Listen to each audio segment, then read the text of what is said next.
रात्र भयानक होती. काळी कुट्ट. पाऊस त्या माळावरनं भोकत होता. गावातल्या वाटेवर अंधारीत वातावरण जडलं. पिंपळाच्या झाडाखाली काहीतरी कुजबुजायला लागलं. ओलसर वाऱ्यानं नाव तरंगली. कोणीतरी सावली माझ्या मागे आली. मी वळलो तर झाडं थरथरायला लागली. मुळांखाली मला कोरडं रक्त दिसलं. बोटांनी जमिनीत एक आकृती रेखली. त्या रेषा धडधड करू लागल्या. पायांखाली जमीन हलू लागली. कोणीतरी खाली ओढू पाहत होतं.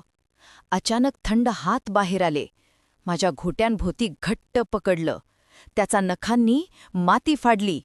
पिंपळावरून पानं गळत होती. पानांतून मानवी चेहरे दिसत होते. डोळे उघडे आणि ओठ हलत होते. त्यातून काहीतरी विचित्र श्वास उमटला. खाली ये, खाली ये, असं. मी पळायचा प्रयत्न करत होतो, पण जमिनीने माझे पाय अडवले. माझा श्वास थांबत चालला होता.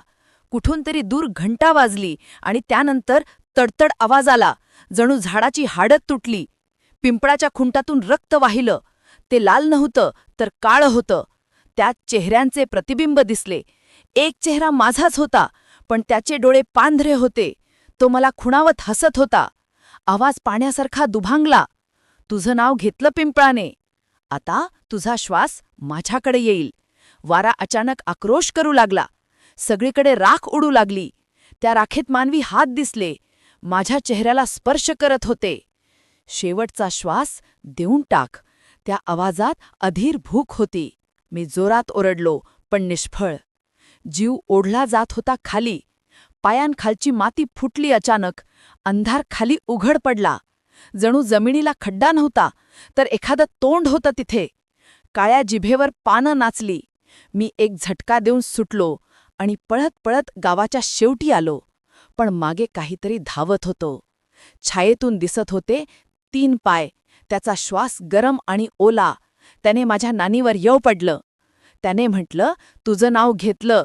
मी घराच्या कडेवर पळालो. दार बंद केल्यावर शांत झालं. मी सुटलो असं वाटलं.